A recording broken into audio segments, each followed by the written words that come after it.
So, some of you might know that I like My Little Pony. I'm so subtle about it. As a longtime horse girl, I pretty much played indiscriminately with all kinds of horse toys. Grand Champions, Briars, and some My Little Ponies thrown in for good measure. But when I was around 11, I discovered the online fan communities around My Little Pony. I was so intrigued by the older ponies that they made before I was born. There was a mystique to them, which was only amplified by their extremely humble internet presence. All of the fan sites were like Angel Fire and GeoCities pages, and then to move on to the next one, you would have to try to navigate the web ring at the bottom. Web rings still existed. I would just go on a chain from one to another, and I felt like an archaeologist exploring a lost culture. So I became a full-fledged pony fan. Like, not the normal level of a kid liking My Little Pony, but like the nerd freak kind of level. I was deep in it. I went on forums, I scoured the New York Toy Fair posts every year to try to find anything I could about the upcoming ponies. Most of the other collectors at this time were in their 20s and 30s, so I thought of them as old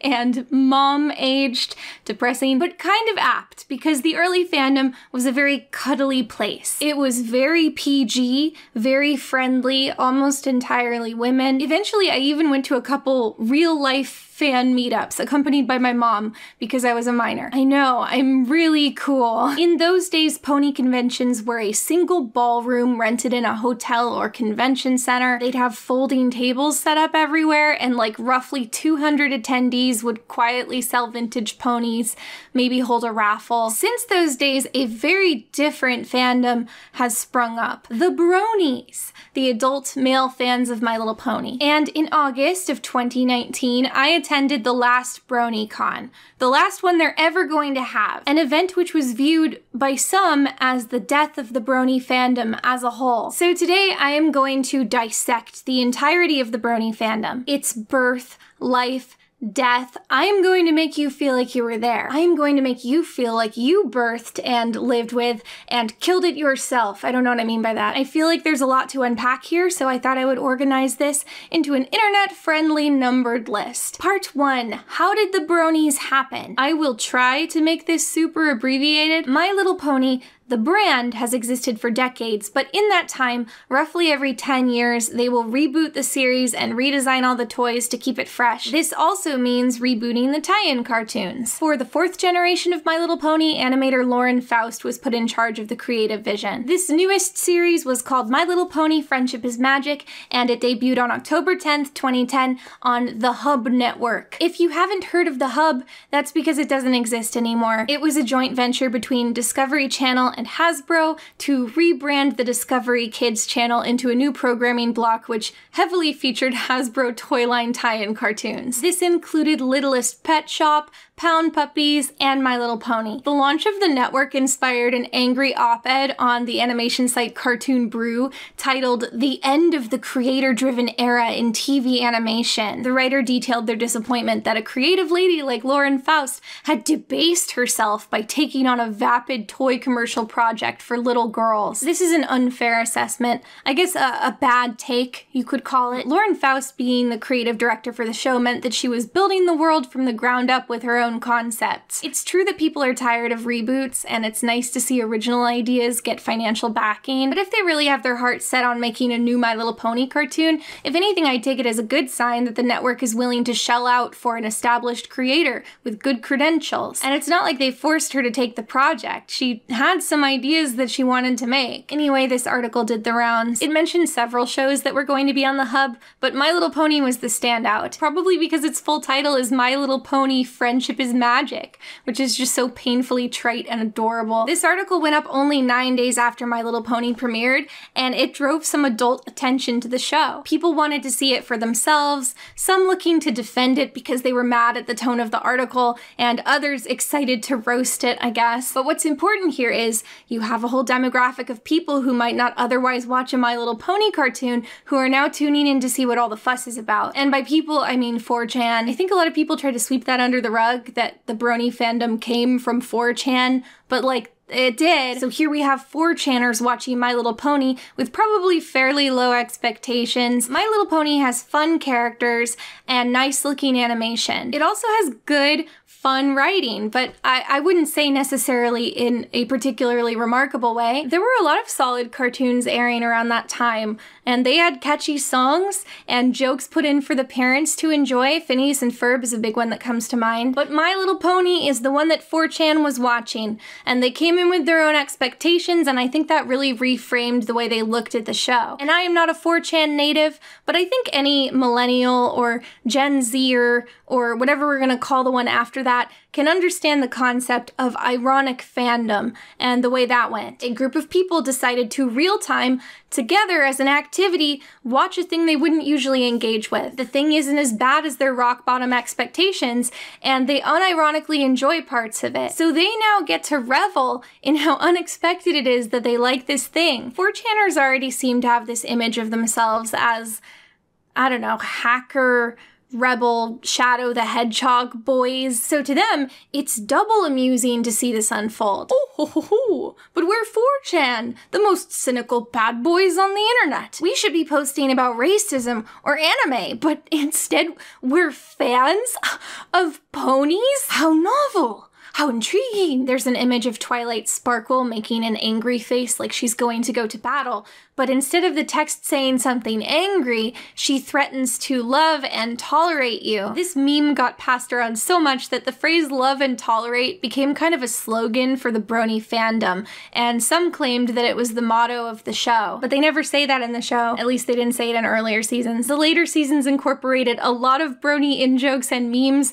and consequently were much worse, and I didn't watch them. It's fully possible that they said love and tolerate in one of those, and then Pinkie Pie dabbed or something. But the whole meme, the whole slogan is really just a remnant of the fandom coming from 4chan. Because if you're an internet edgy big boy, Shadow the Hedgehog, I don't remember what I called them, that makes it really funny if you threaten to love and tolerate someone. Because one would expect you to say something mean and nasty, but instead you aren't. How novel! How hilarious! That's irony culture, and that kind of sums up the whole 4chan phase of the fandom. The term brony was coined, again presumably with a level of irony. It's no wonder it caught on, because it's honestly just an inherently funny word. Gold star to whoever came up with it. We'll never know, because it's anonymous. Bros who like ponies. It's obviously a self-deprecating, intentionally silly word. A joke name for a joke fandom, right?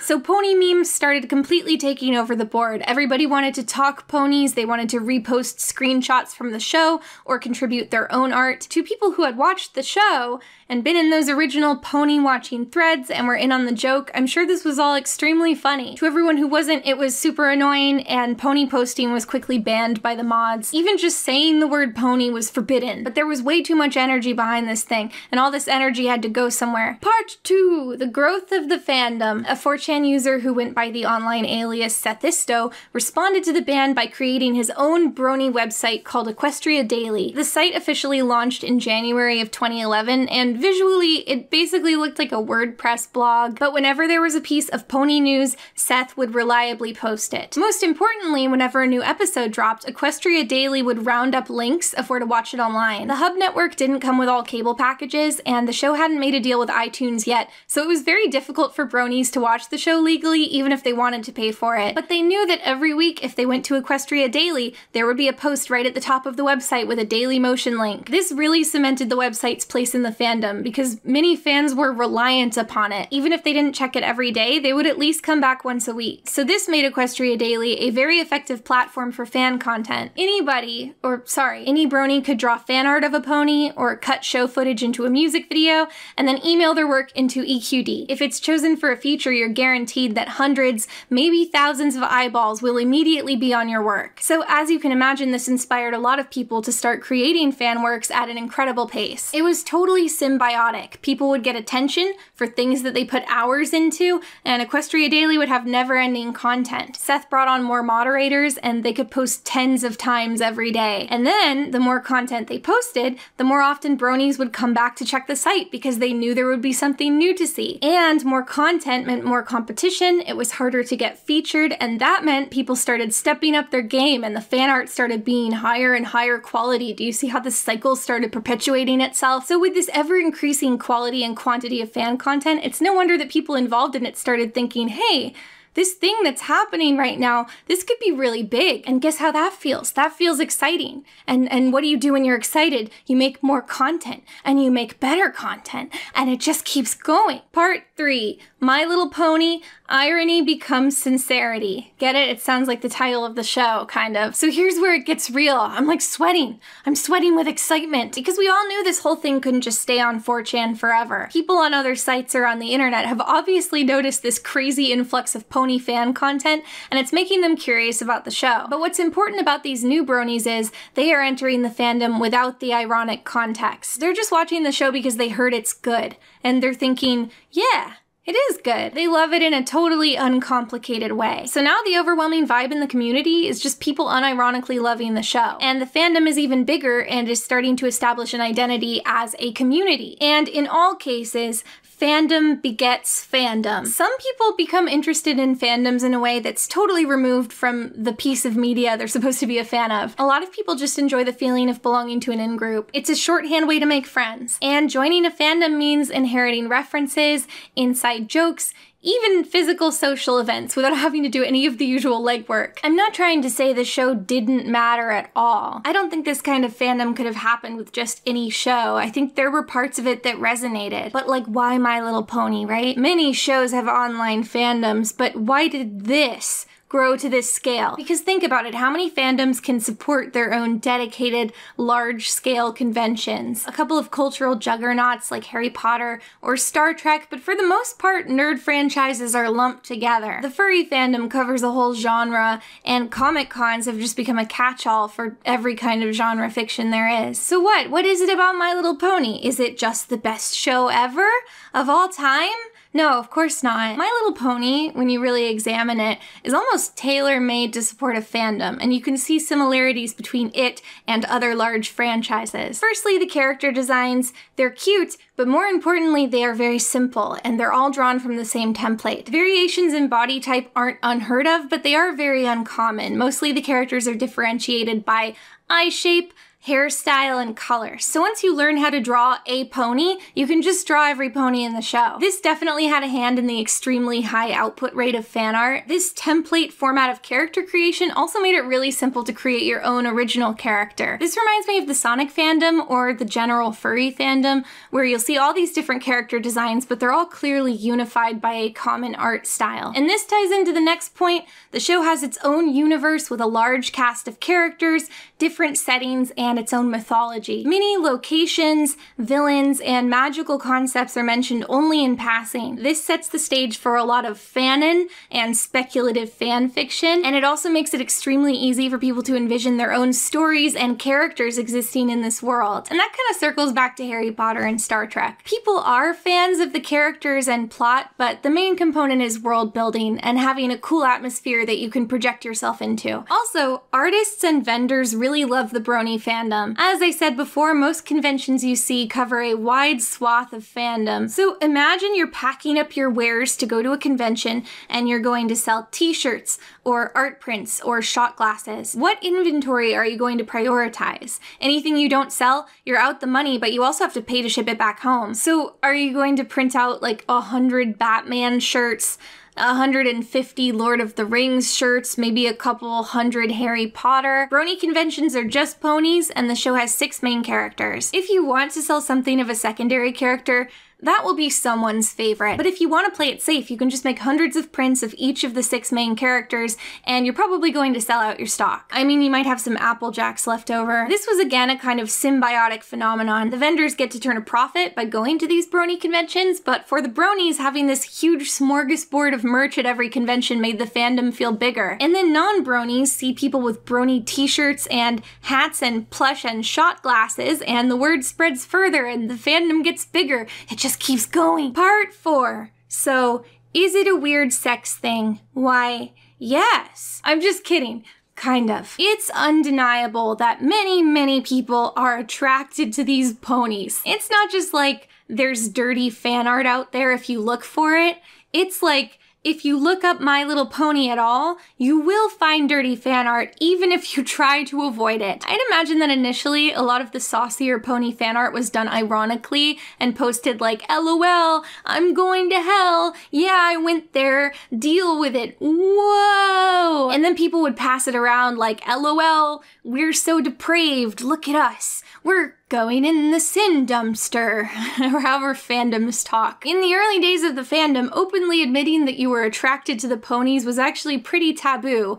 Go figure. Remember, we're all internet cool guys here. We're only watching this show ironically, and yeah, it's actually pretty good. Yeah, it's got some solid jokes, and that music is catchy. You've gotta hand it to them, but we're not weirdos. We're not freaks like the furries. The problem is, as the fandom got bigger and more mainstream, a lot of the bronies just were furries. Active participants of the furry fandom found out about this new popular cartoon with anthropomorphic animals, and they wanted to check it out. And obviously they liked what they saw, those freaks. But for the first couple years, it was very hush-hush. It was unthinkable to be a furry. There would be saucy fan art for sale at the conventions, but it was largely sold under the table, and you'd hear about it in like a joking way, like, oh my god, I heard they're actually selling horny fan art of the ponies. Who would do that? We're not furries, right? Guys, right? And it was just a joke, right? The guy that drew it and made prints of it, he was just joking. The guys paying money for it, they're just kidding around. You're going to be really shocked to hear that that only lasted a couple years. Over time, it came to light that just most bronies were furries. In fact, a lot of the fan artists and convention founders and podcasters who had vocally pretended to be anti-furry in the past were revealed to be furries. And I'm not just saying like, hey, it seems like that guy is a furry. I'm saying like, oh, here's a picture of that guy 4 years ago in a fursuit at a furry convention, and his last podcast was about furries. And so over time, people just stopped caring because what else were they gonna do? It was the entire fandom. The bronies coined a term, clopping, which is, it's when you enjoy the more risque pony art, you are clopping. And like the word brony, this term was probably invented to be ironic and intentionally absurd, and nobody's really doing this, right guys? But then just like brony, it evolved far beyond the point of irony. So I would imagine that many people liked this show for totally non-sexual reasons, but if they were in the fandom, especially in later years, they were probably in the minority. And I also think there might be a separate, very weird phenomenon at play. I think a lot of people began watching the show and initially were drawn to it because it was funny and well-paced. And yeah, the art style is appealing. It's not sexy, it's just appealing. And the characters are well designed, and they're endearing. And I speculate that maybe, in a broad, general sense, men are not socialized to recognize uncomplicated, unsexual fondness for a female character. So they liked the ponies for a little while,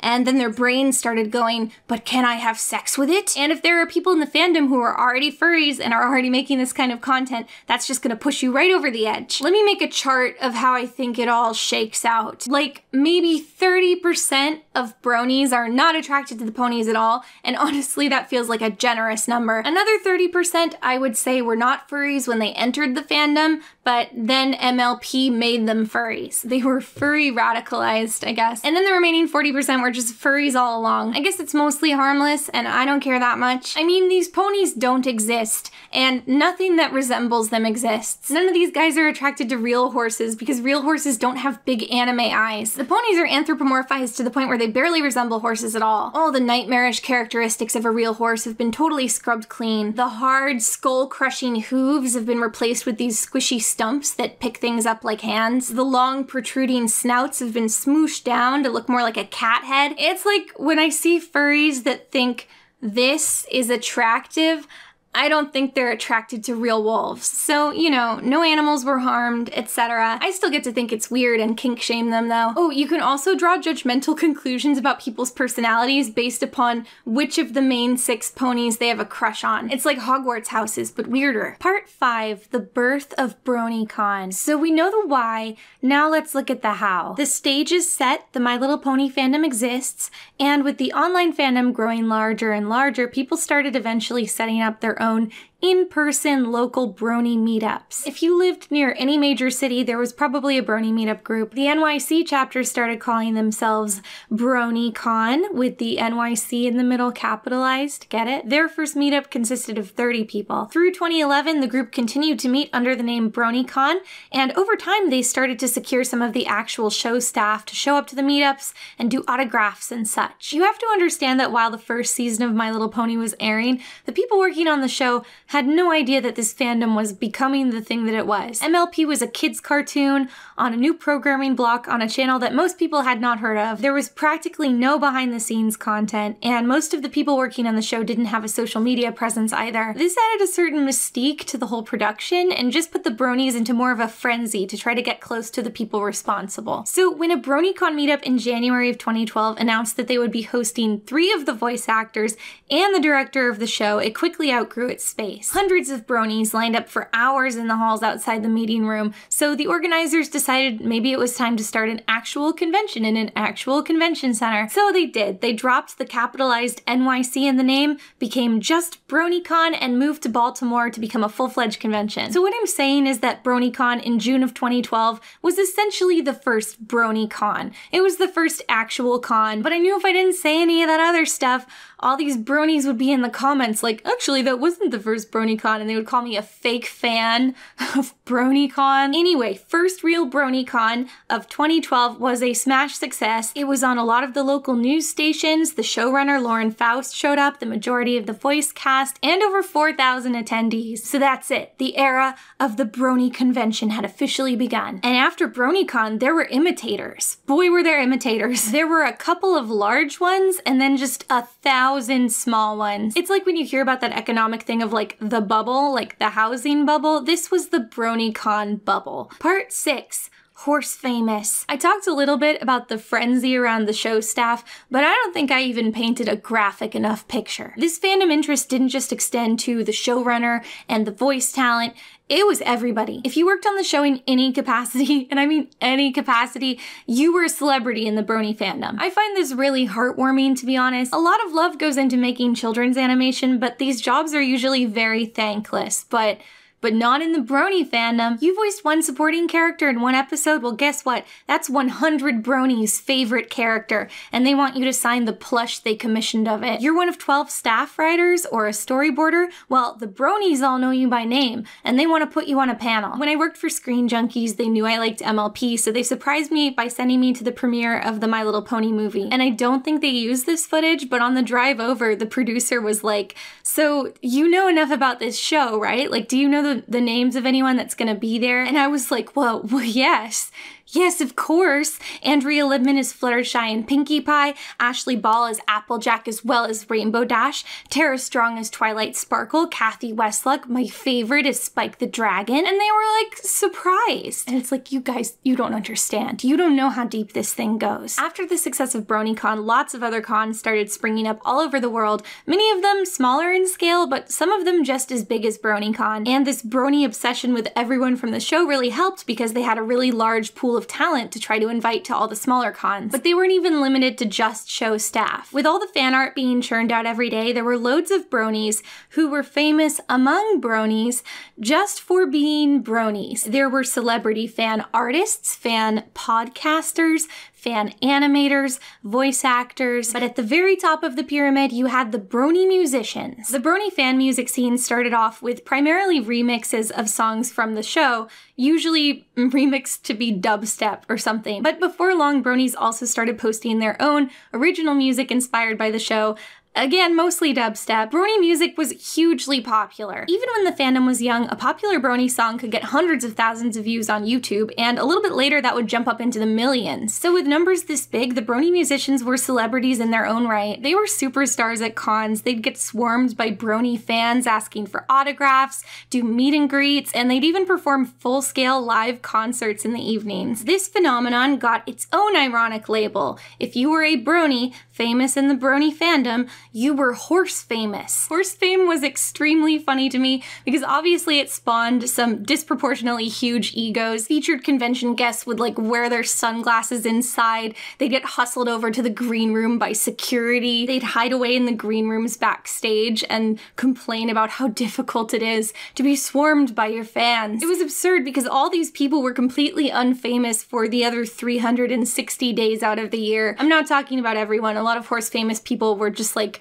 people who wanted to be creative online and they were completely nice. But I can't even really begrudge the people who acted like weird, arrogant rock stars because isn't that kind of exciting in its own right? They added spice to the BronyCon experience, so you know what? Good. The horse famous were also an important part of the con ecosystem because they were yet another large pool of guests to invite and use to promote your con. Not every con can get Tara Strong, but if you can get one storyboarder and one minor voice actor from the show and 5 popular Brony musicians, that's going to be enough to be a huge draw for loads of people. Part 7, my dark Brony double life. Okay, so this will be a fun story time. Strap in. My visit to the last BronyCon was not my first BronyCon experience. Back in the day when the fandom was new, my friend and I made a parody series of My Little Pony Friendship is Magic called Friendship is Witchcraft, because that means the same thing, but it sounds creepier, so that's funny. We would take the existing visuals of an episode and twist them around so it would be about something totally different,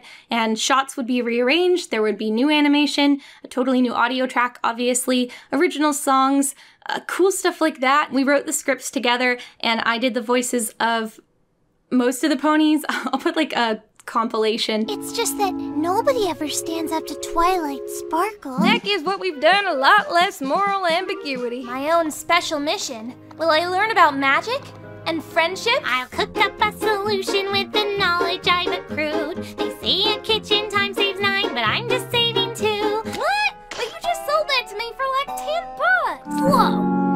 Applejack, how did you get so little? Hot ziggity! I'm finally beautiful on the outside. And whatever happened to your old torso? It's in the bag. I gave you my heart and then you turned around. Romantic pony dreams, they never came to be. I gave you my heart and then you turned around. Twilight, please make the song end. We're a bunch of floating heads. Well, hold down apple barbecue. La la! It was most of them. And these videos did numbers. I can't even really tell you how many numbers they did because they were regularly taken down by Hasbro, and at this point only fan re-uploads exist of most of the episodes, but even those fan re-uploads appear to have millions of views. I cannot tell you how many times someone has watched my new videos, said I sounded familiar, and then much later realized it was because I sound like Twilight Sparkle from the Pony parody. So that's right, I was horse famous. Did I give that away when I was like saying how people act in green rooms? Because I knew that because I was in them sometimes. Not all the time. They were pretty boring. Honestly, at every convention, all the fun stuff was not in the green room, it was out on the convention floor. And just to be clear, there was no money made from this, or like very little money. The songs were monetizable, but the episodes were not, and we had a Patreon like near the end, but after 3 or 4 years of making this stuff, I think we probably only pulled in like $5,000, and that's split between 2 people. So what I'm trying to say is that this was very much a labor of love. I am not suggesting you go and watch this series.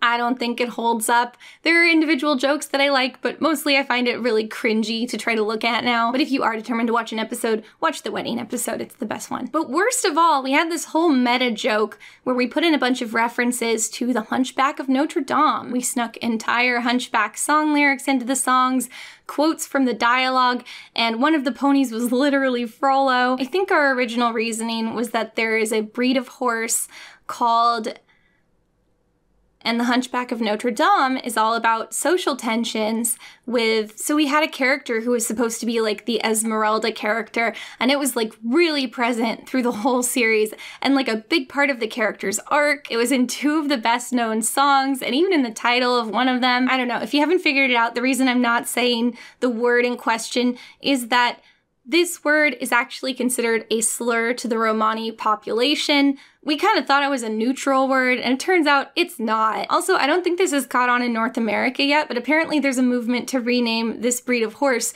to the Tinker Horse, which is very adorable. But anyway, our dumb Disney nostalgia selves didn't realize that we shouldn't be saying this word until way too late in the game. We stopped having them say it in subsequent episodes, but all the previous stuff was still there. And you're probably like, well, bronies are over and nobody watches those episodes anymore anyway, right? So it's not like you're getting a lot of reach with this. Well, one would think.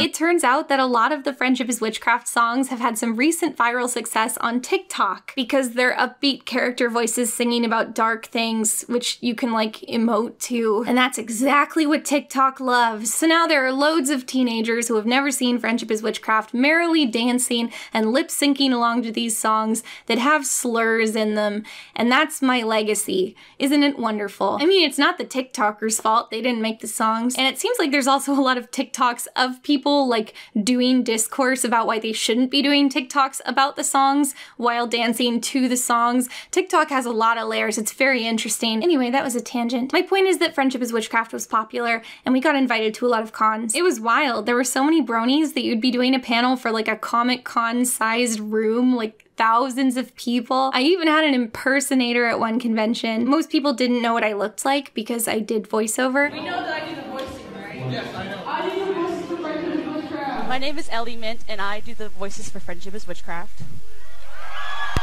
So she like showed up and was on panels and stuff, and then I had to tweet like, hey, that's not me, I'm not at this convention, and then she fled into the night, a mystery to this day. My very first BronyCon was June of 2012, the first real BronyCon, and my very last BronyCon was in 2019. The last BronyCon. All told, I think I went to at least 10 cons over the years, so I truly got a taste of the fandom. A big sampler of brony flavor, which I think is such a unique position to be in. So let's look at how that went. Part 8. The anatomy of a brony convention. Every BronyCon had its own venue and its own vibe, but they were all basically cut from the same cloth. You'd have one super large panel space which would host any panels with the show staff or any of the more popular fan panels. Then you'd have hallways to smaller panel rooms for community guests. I always sought out the small panels because they had much weirder topics. Some of them were no-brainers. There would be like an art advice panel, a panel of fanfic authors, but then you'd read through the schedule and see like psychology for your OC, brony stand-up comedy, the guide to Tumblr Ask blogs. So that stuff was my jam. Panels were also great for people watching because everybody held still, so you could just look at the crowd. You see a fair number of fursuits at brony conventions, and also a little bit of cosplay, but it's more common among female attendees. Male fans are more likely to accessorize. So you'll see a meme t-shirt or something like a crazy cape or hat. I remember at my first BronyCon, somebody was selling these fleece hats that looked like the top half of a pony's head. Like it had the ears and mane and the big cute eyeballs, and they were everywhere at this convention. I remember I loved the panels because I could look across the top of the crowd and see these big unblinking pony faces. I got so nostalgic remembering these hats that I wanted to wear one for this video, and I like looked on eBay to see if any former bronies were selling them, but no luck. I guess that's another thing that's kind of special about these brony conventions though. Like the person who made those hats probably only did it for like 2 years and then they stopped. So it was just a weird product of its time, and now no one can get it anymore. It exists only in my memory and like probably the back of some brony's closet. Bronies also like to carry things, like a sign or a prop, and of course plush are huge. Figuratively and literally. In the early days of the show, there weren't any official plush available. When Hasbro finally did start rolling them out, they were kind of oddly proportioned and didn't really look like the show. I still thought they were cute, just, you know, big lumpy pony plush, but I guess if you want them to look like the show because you're attracted to Fluttershy, this is a problem. So fans started making and selling their own plush, but not only were they kind of a high skill level handmade item, they were also in extremely high demand. So if you had a nice looking plush, one could could assume that it ran you anywhere from $300 to $700. This made pony plush essentially a status symbol at these conventions, which I find extremely charming. Bronies wanted to cart them around all weekend, which is even funnier considering how massive these often were. In case you couldn't tell, I am a plush-loving person, and as such, I am in full support of this plush-based clout culture. Moving through the con, then there was the dealer hall. Lots of fan art for sale, and body pillows. These are some pony pillow covers. A lot of body pillows. Some more body pillows. Oh look! A body pillow! Here's perhaps the largest selection of body pillows. Here are some more body pillows. Oh, body pillows! Pan from one booth selling body pillows to next door where they are also selling body pillows. Oh, body pillows. Okay.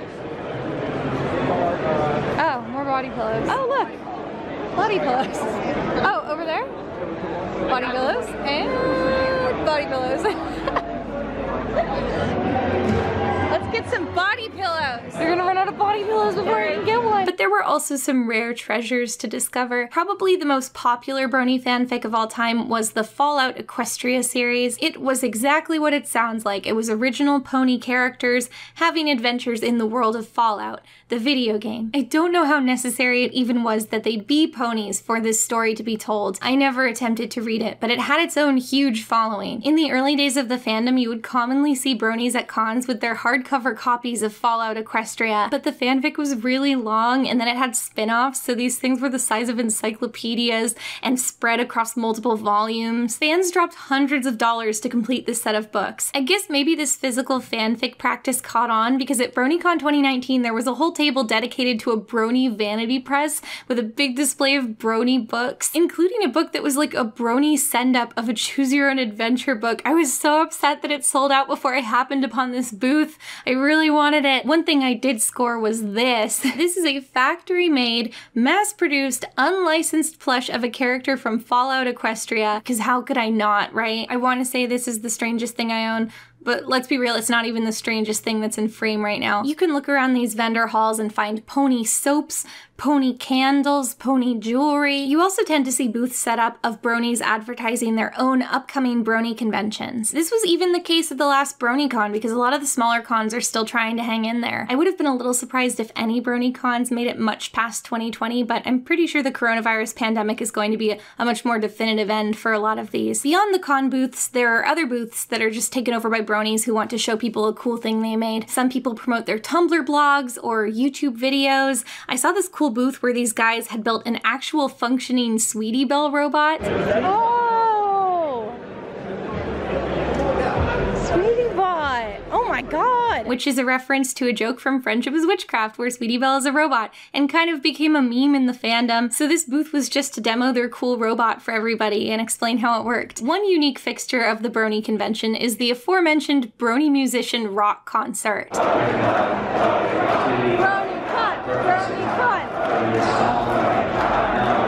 This tradition was started at BronyCon and became an expected component of every con, big or small. A few of the popular musicians even spent like an entire year just touring together and going to various cons. It's really impressive the lengths these guys went to set up proper professional concerts, and the fan music was so big in the fandom that everybody knew the words and would be singing along.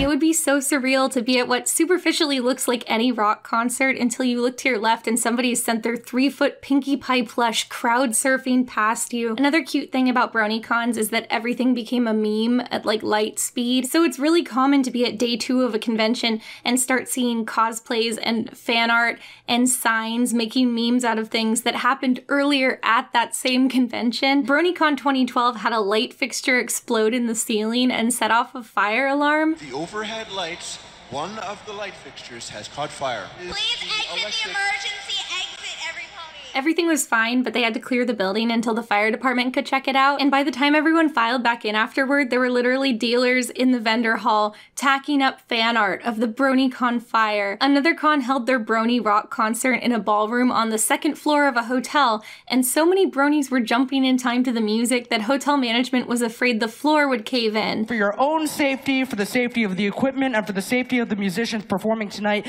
we are asking you to refrain from jumping. So, "Don't jump" became a meme. In between songs, when people wanted to cheer, they would instead just chant, "Please don't jump." Please don't jump. They love chanting, dude, you were right. That is amazing. Holy All right, guys. It's also a staple of Brony conventions that they always have a charity auction. Fan artists donate some of their wares to the convention, or attendees donate sought-after pony merchandise. Any show staff who are featured on panels sign items to increase their value, or offer services like voice acting lessons or meet and greets. A combination of Brony mania and peer pressure leads to Bronies dropping insane amounts of cash on these auction items. And you know what? Good. Everybody wins in this situation. The final BronyCon charity auction raised $80,000 for children's cancer research in like a 3-hour auction. It's another tradition that was started by the first BronyCon and became an expected component of every subsequent con, and that's great. To me, the most interesting part of a Brony convention was always just like the hallways. The panels are interesting and there's stuff to see in the dealer's hall, but whenever I get nostalgic, I think about walking around the spaces between panel rooms, or the hotel lobbies, or even like the elevator. That was always the best way to stumble across weird, organic things happening. Like bronies would bring musical instruments and sit in a circle and have jam sessions. Or you'd see a pony fursuit chilling with their head off. I just liked that. The juxtaposition between like a Hilton check-in desk and a man wearing a bulbous papier-mâché Fluttershy head. Part 9, Brony Propaganda. If I may go on a little tangent here, I have an interesting story for you. There has actually been an entire documentary produced about bronies and specifically BronyCon. It made it onto Netflix and everything. I don't think Netflix was running trailers for it, but still, I'd say it being on Netflix makes it at least a little bit mainstream. So for a lot of people, I'd imagine that this is where their understanding of bronies starts and ends, which is bad, because it doesn't really attempt to explain anything. I feel like anyone setting out to view the Brony doc deserves to have their printer spit out a little fact sheet detailing the circumstances under which it was made. See, John Delancey, an actor known best for his role as Q in Star Trek, made a cameo in the season 2 finale episode of My Little Pony. I went in, I knocked it off, and completely forgot about it. But soon his agent started getting hit with requests for John to appear at Brony conventions. John investigated this whole thing and appears to have reached one conclusion: bronies have cash to burn. So John decided to produce a Brony documentary and sell it directly to bronies. He got Tara Strong on board as a co-producer because Tara was the voice of Twilight Sparkle and was also making bank off of con appearances. I've met both Tara and John in the green rooms of these conventions and heard the way both of them talk to and about their fans, both when they're public facing and when they're not. And Tara really loves her fans. She's been working in cartoons for a long time, and a lot of her fans are neurodivergent children and adults, and the way she interacts with them is extremely warm and kind. John is the rudest actor I've ever met. He hates bronies and he hates doing fan conventions, and as of like at least 2013, he still had not seen a single episode of the show. So for him at least, this documentary is clearly a very cash-motivated endeavor. The Brony doc sent press releases to Equestria Daily and hyped it up at Brony conventions. It was financed via a Kickstarter of bronies and was allegedly made primarily using cheap labor from bronies within the fandom. That's important when you're watching this. This documentary was made by bronies for bronies. It's not really approached from the angle of trying to explain bronies to the uninitiated. It's intended to paint a flattering picture of bronies to sell back to those bronies. This didn't really work at all. One thing the producers really didn't account for is that the entire foundation of the Brony fandom was a bunch of computer-savvy nerds passing around file-sharing links of the show. Obviously, as soon as the first cut of the Brony doc was sent to Kickstarter backers, within 30 minutes, it was on every file-sharing website, and the entire fandom had watched it illegally. The producers were so mad that they announced they would not be continuing work on the project. They released what they had to film festivals and streaming sites, and they claimed that this version was the product that they had always intended, but reportedly there were hundreds of hours of content that will just never see the light of day. And remember that thing I said about reportedly using cheap labor from within the Brony fandom? Well, the production update specifically mentioned that they had deferred some of the traditional salaries to be paid by post-release sales, which seems to imply that they were saying the post-release piracy within the fandom was being used as a justification for why the labor was underpaid. So on the whole, the project was a failure and ended on a pretty sour note, but the circumstances of its production make it an extremely interesting cultural artifact, to me at least. They wanted to make money from bronies, so the film had to be super sanitized and super celebratory of the brony fandom. But in doing so, they infantilized the bronies in a way that I can't imagine anyone finding flattering. Magic makes it all complete. My little pony.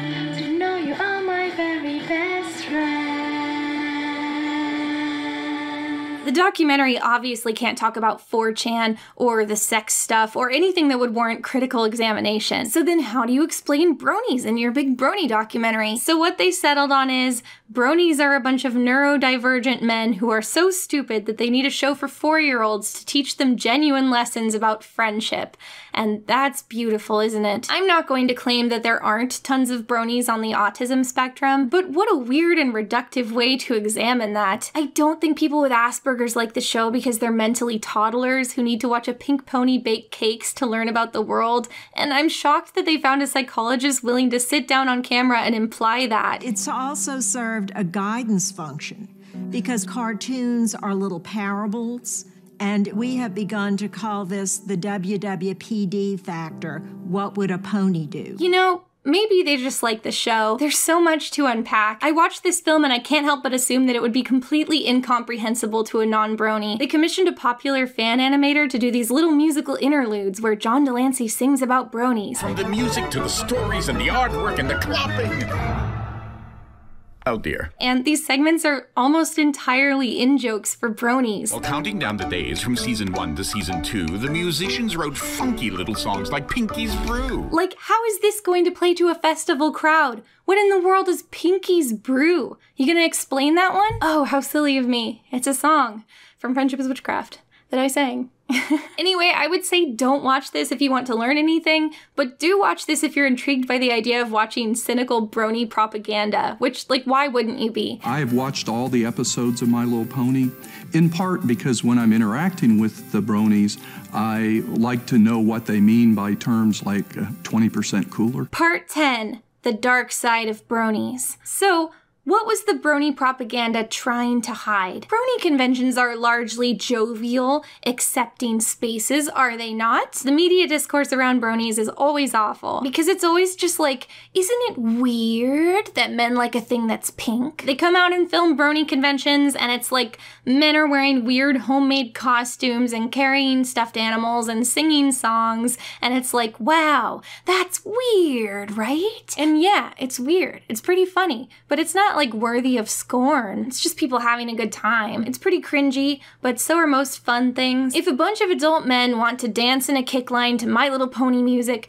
who are we to begrudge them that activity? I myself live in a glass house, an adult who wears Lightning McQueen light-up Crocs, but there is plenty of stuff in brony culture that's bad weird. Everybody's too lazy to do research and find out that stuff, so they just make fun of men wearing pink like they're a cartoon bully in an 80s cartoon. So okay, fine. I'll do the legwork for you. You're welcome, news media and podcasters. I'll start off with my most minor point. It pales in comparison to everything else, but I'll at least give it a mention. There was so much gatekeeping from bronies about female fans, which I know is a very talked about issue in like all fandom spaces, but doesn't it just have that extra edge of bitter irony when it's My Little Pony? I had been an avid fan of this for years when the brony fandom popped into existence, and then suddenly I was facing all this scrutiny from bronies who thought I was just jumping on a bandwagon to, like, I don't know, get dates with bronies. When I went to my very first BronyCon in 2012, I remember our plane landed the night before. So we went out into the courtyard area between all the con hotels in front of the convention center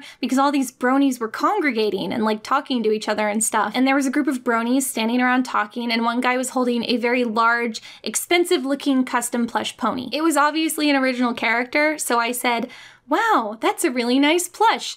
"Who's this pony?" And he turned to the rest of the group at large and said, "Wow, she hasn't heard of my OC. You know, there's real fans, and then there's this." And I just like retreated in shame because I didn't want to talk to them anymore. That was my first moment of BronyCon. Bronies also had such a huge disdain for female fans who had liked ponies before they did, you know, before it was cool to like ponies. And they also just in general hated all the earlier incarnations of My Little Pony. There were loads of fandom memes about how ugly the old ponies were because they were chubby and horse-like and unsexy, how dare they, and about how unwatchable the old shows were. This became such an accepted attitude that the show even started making fun of the old ponies. You can't make a face crazier than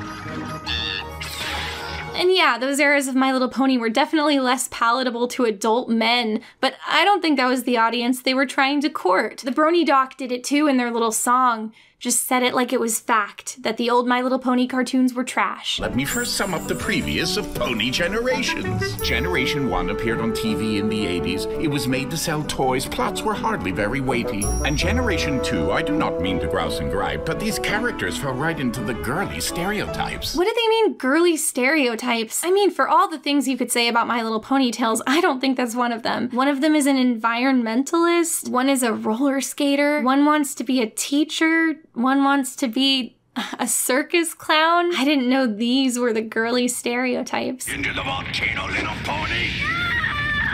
My Little Pony Tales isn't even Generation 2. It reran a lot in the 90s when G2 was in stores, which was why I saw it a lot as a kid, but it was produced during G1. It even had an exclusive to the UK toy line, which was in the G1 style, and it's kind of whack that it was only in the UK because the series didn't even air in the UK. Some VHS releases of the series had G2 cover art, but the animation of the show firmly resembled G1. Hire a fact checker, John. Yeah, that's right. If they're gonna gatekeep me, I'm gonna gatekeep John Delancey. The previous generations of My Little Pony toys had been largely appealing for their collectability. Many pony characters would be released only 1 or 2 times, and each product release would introduce a whole new cast of characters for kids to collect and imagine with, but bronies hated that because they only wanted to buy toys of the show characters. Hasbro responded to this, and the toy line pivoted to generally only producing re-releases of the same main 6 show characters. Bronies hated the brushable hair, a hallmark of My Little Pony because little girls like to comb and braid it. They didn't like it because they didn't know how to style it, and it didn't look show accurate enough on their shelves. Hasbro started focusing on sculpted, show-accurate minifigures and Funko display figures, which were heavy and had sharp corners. They even released a product line called Guardians of Harmony, which swapped the pink and purple packaging for a blue and white color palette, and it featured hairless, articulated action figures of the ponies, which came with missile launchers and angry expressions. In early fandom days, the narrative around the show seemed to be,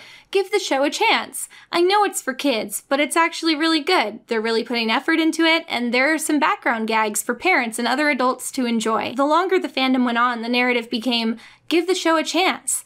I know you think it's for kids, but it's actually made for adults. The kids watch it, but it's for us. And the more the show staff put brony memes into the show, the more they encouraged this manner of thinking. The 100th episode of My Little Pony was a celebration of the brony fandom. It was broken into various segments and canonized various fan interpretations of the characters. Like one pony is Doctor Who, because the bronies liked Doctor Who and decided he looked like him. And there's this long sequence where one of the ponies is blasting dubstep because bronies like dubstep and decided this pony likes dubstep. There's a fine line between a popular show having a positive relationship with its fandom and allowing the fandom to take over the show. And this episode is all you have to point to be like, My Little Pony was the latter. But it's made all the worse by the fact that this show wasn't for grown-ups to begin with. At first, when I heard about bronies, I thought, how lovely to see men celebrate and uplift a thing made for little girls. A franchise that so many people just write off, unseen. But the more the brony culture took over the show,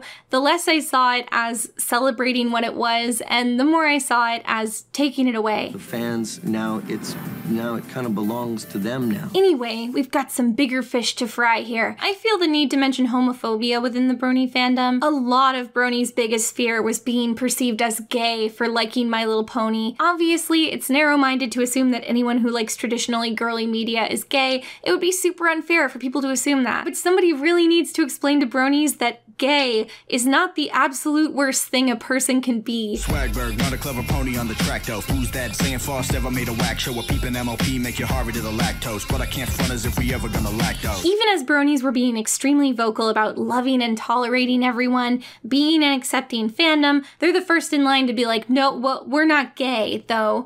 No homo. We just like ponies. We're not weird, freaky gay guys. This was a major part of the Brony documentary with seemingly no self-awareness. Oh, you like a little girl show? Oh, well, you know, you must be, feminine or gay or whatever. You're gonna suddenly turn gay. Are you gonna catch the gay by watching the show? I think I asked if they were gay. Suddenly, maybe you're homosexual and then it's a reason to hate you. He might be thinking that I'm gay. That, in fact, they are a highly educated group of heterosexual males. The bronies they interview are constantly asserting their manliness. Look, this guy has a big manly mustache, a novel concept because of how ungay it is. I made a video and put it on YouTube, and it's called The Manliest Brony in the World. Look, these bronies are in the military, the ungayest thing you can be. The most heartbreaking is this through line about the boy named Lyle. I would go so far as to call this the main storyline of the film. Lyle wants to go to BronyCon, but is afraid to tell his conservative father that he's a brony. He's conservative.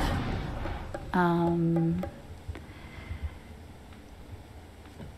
guess that's the major word I would use to describe my husband, conservative. His father was very conservative. My dad is very conservative. Lyle's greatest fear is that his dad will think he's gay. I was very nervous about my dad finding out.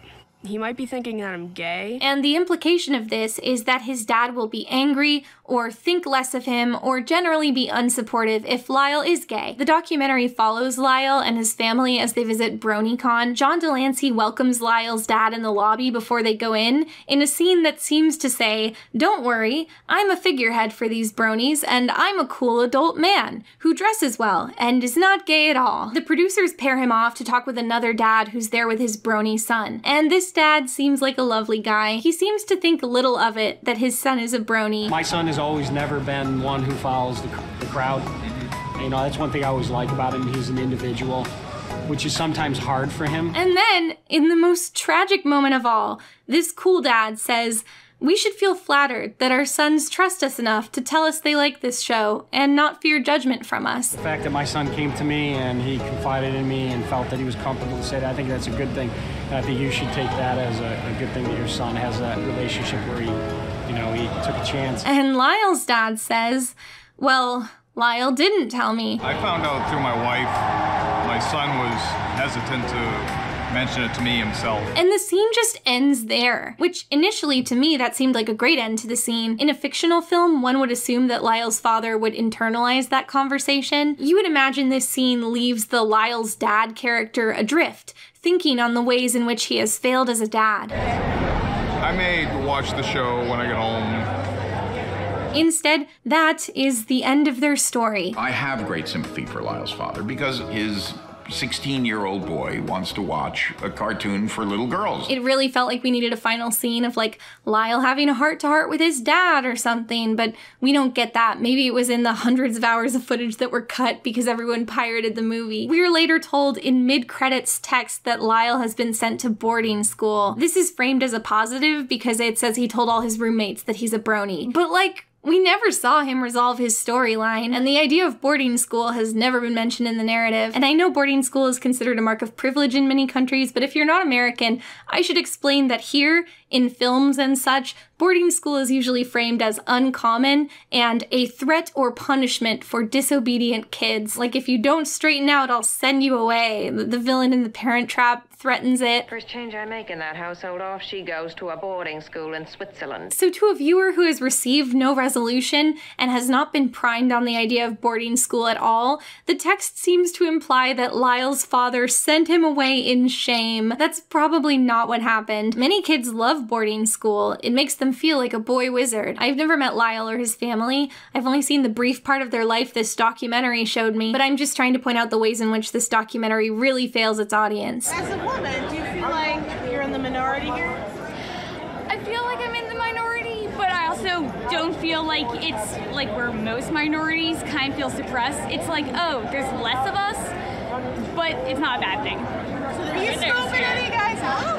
I guess the film at least holds value in that it unintentionally shows this ugly side of the fandom in a supportive and uncritical way. And now let's fry some truly large fish. You can hardly fit these big, huge fish on the griddle. I don't eat fish, I have no idea how they're cooked. I said earlier that being attracted to the ponies is a victimless crime, but that has some caveats. The longer the fandom existed, the more and more actual children started going to brony conventions. Some cons pivoted to embrace this community, acknowledging that they were the target audience to begin with. Many cons had child-only activity rooms and meet and greets, reserved the front rows of panels for younger guests, and placed more restrictions on the exhibition of adult fan art, either by having separate late-night dealer hall hours and 18-plus panels, or by requiring that all adult fan art be sold only under the table and upon request. So the standard kind and the subversive. Oh my goodness. Yeah, they said we can sell the butt ones as long as they're covered initially. Yeah. But an equal number of cons just didn't care, or they'd put rules like that on their site but not enforce them. Besides, there's a whole lot of content which isn't explicitly R-rated, but which I definitely wouldn't consider kid-friendly, like body pillows. Some body pillows are just art of a pony lying down, printed on a pillow. This was certainly the most PG-rated offering I could find. I have videos to keep monetized. By the way, I think this pillow was like $60, so I hope you're really amused by it. The body pillows just ramp up in sexuality from there. Some are outright pornographic, but I haven't seen any of those openly displayed at cons. I think bronies get them online. It's most common to see the ponies looking a little sultry. They have bedroom eyes and they're looking a little flushed. Their legs are arranged suggestively. Sometimes they're in lingerie or their mouths are like all drooly. That's like a furry art thing. But the ponies are not drawn with genitals, so it's actually fine. It's not sexual. Why are you making it sexual, you sick freak? My horny drawing of Twilight Sparkle is presented upon this long pillow with complete neutrality. By a weird loophole, I guess it's just totally fine to hang these up like a banner in a child-friendly dealer hall, and a lot of art prints get by on this exact kind of technicality. My next and bigger point of contention is that plenty of fan artists also make, display, and sell sexual fan art of the child characters in the show. Now, the thing about these characters is that they are canonically like 10 years old.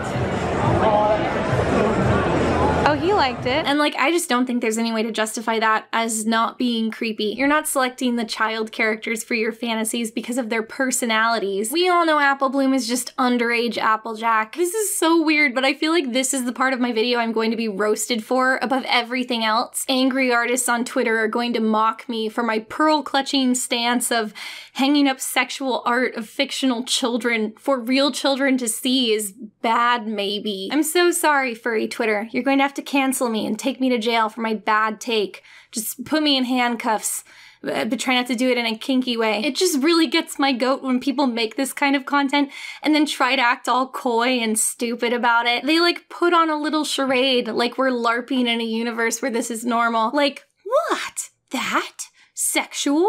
That little girl is just lying on her back because she's sleepy. I printed it on a pillow to hug. And then they fold their arms smugly because I can't prove beyond a reasonable doubt that this is sexual content. And okay, yeah, I cannot prove to a jury in a court of law that your child cartoon pony body pillow art is sexual. But I'm also not trying to do that. This isn't Judge Judy. This is a social setting in which people can look at your actions and judge your intentions. And I'm going to go ahead and bang my gavel and judge you creepy. I sentence you to something really unsexy like the salt mines. Part 11. The Last BronyCon. So here we are. It's time to talk about The Last BronyCon, the swan song, the end of an era. In case you couldn't tell, the idea of The Last BronyCon happening was less the point of this video and more the frame that it sits inside of, but it's still interesting, so I want to talk about it. It was held at the Baltimore Convention Center, which always surprises me in its bigness. It feels crazy that a brony convention could justify a space this large, but I guess it did because the last 7 BronyCons were all held in this space. In fairness, attendance had been sharply dropping every single year since 2016. So at BronyCon 2018, the con staff announced that 2019 would be the final year. There's a reason we're throwing the party of a lifetime next year. As the curtains close on this chapter of BronyCon, we're also choosing to end the event next year. The numbers weren't so low yet that they were forced to make this decision, but the writing on the wall was clear, and instead of letting their numbers continue to drop until they had to cancel it, they decided to go out with a bang, which I think was the best choice. I hadn't been involved in any part of the fandom in years by this point, but when I heard it was the last one, I knew I had to go back, and I wasn't alone in this. The final BronyCon drew 10,215 attendees, making it officially the most attended Brony convention of all time. For me, the best part was probably during the closing ceremony. All the guests from the course of the weekend gave a speech. These things at cons are usually just people thanking the con staff for doing a good job and saying goodbye, but this ceremony was really a farewell to the Brony fandom. Everyone at the convention wanted to be there for the closing ceremony, but the room couldn't hold 10,000 people. Look at this line! So they set up an overflow room in the waiting area outside with a live stream of the panel. The live feed had a slight delay, so every time anybody told a joke during the ceremony, there would be like a 3-second delay, and then you'd hear loud, delayed laughter from the other room. The head writer, Mitch Larson, takes the mic. He's been coming to these things for 10 years now, and the Bronies treat him like a rock star. And, you know, this is a man who works in children's television animation. How wonderful that a guy with that job has had this bizarre life for 10 years. So Mitch starts thanking everybody, and then gives a shout out to the other room. Shout out to the other room over there. The audience cheers, there's a 3-second delay, and then he hears the loud cheer from the other room. Then everybody laughs at the delay, and then the whole crowd just starts chanting, "That was great, you guys."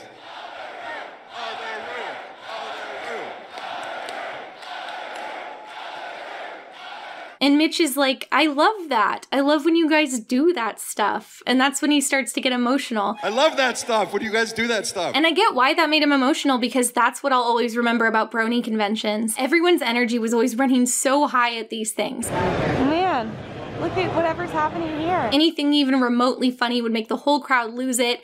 Every small thing would become a meme and a thing to celebrate and bond over. Bronies make memes out of things like the fire alarm going off, or a hotel ballroom that sounds like it's not up to code. A crowd could get really annoyed at stuff like that, but instead they just made memes. It's so extra, and it's kind of stupid, but it's also kind of sad to get to the end and be like, wow, I don't know if we'll ever see a community that captures this same level of stupid energy again. Part 12, the death of Bronies. Some would argue that the Brony fandom isn't dying. It's going to continue forever and ever. And I think, to an extent, there will always be Bronies. I think there will continue to be small local meetups and an internet presence. Maybe there will even be a brief resurgence when the next My Little Pony series, G5, drops in a year or so. You know, if it's good, and if the ponies still have big anime eyes. But it's very clear that the fandom has been past its prime for years. BronyCon, the largest and most definitive fan convention, is over. Most of the horse-famous creators have started applying their talents to other fandoms,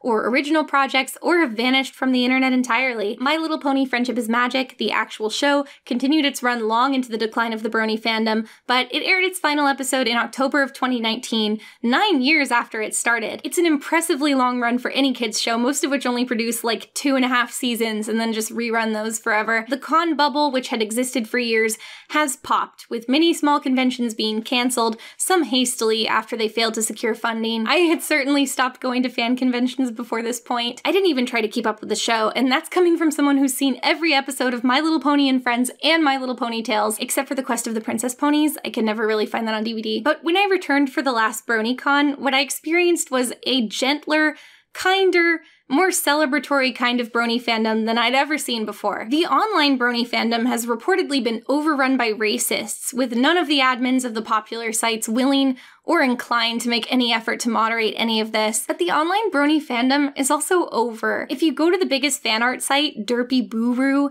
today's trending images have all received under 1,000 votes. They're doing Neopets numbers. I don't even really know what that means. I'm not going to pretend the stuff these guys are posting isn't a problem, but at least in this subculture, they are clearly being steadily deplatformed. The show is over, the fandom is over, and none of these people go outside. The demographics you see at actual physical gatherings are totally different. I mentioned homophobia in the Brony fandom. Well, that's not such a big thing anymore, because it kind of can't be. After the heyday of the fandom, most of the hateful Bronies left and graduated to join actual hate groups instead.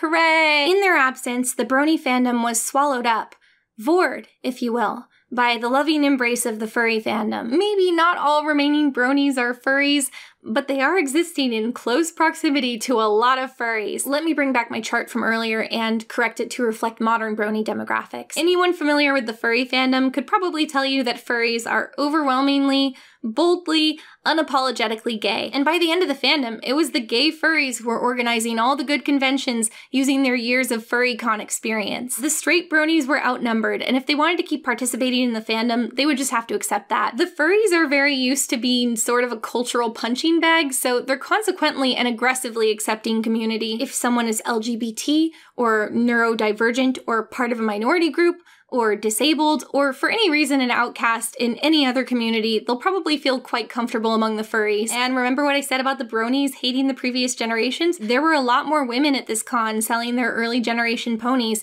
and bronies were buying them. I even saw bronies with fan art and plush of characters from My Little Pony Tales. Who's laughing now, John? I would definitely say that the last BronyCon was the best one I've ever attended. Maybe it was because everyone knew it was the last one, that they felt they had to party even harder, or maybe it was the changing demographics, or maybe it was just my brony nostalgia. It was honestly probably all three. I'm not sad that the brony fandom is effectively over, because it had plenty of issues, and if we're being real, it probably went a lot longer than it should have anyway. But it was nice to be able to return to the brony world and bid it a definitive farewell. By the final BronyCon, there was no irony left. Just earnest gay fursuiters, earnest horny fan art, and people earnestly there to make friends. There wasn't less energy like I expected, just different energy, but like good energy. At the end of the day, the brony fandom had its good parts and it had its bad parts, and now it's dead. It lived a long time and it died of natural causes, so we don't have to feel bad about it. I think little tiny pieces of it might continue as ghosts if we're continuing this analogy, and I hope it's the good parts. I don't know how this video will make you feel about bronies. Like, will you be like, oh, that sounds really fun? Or will you be like, it sucks, I knew it. I don't even know what I'm trying to say. Maybe the Propaganda Brony documentary was on the right track, because now that the brony fandom is dead, we'll probably do what people always do with dead things. Remember the good stuff and not examine it critically at all, and be happy about it, confident that it will never return. Never, ever.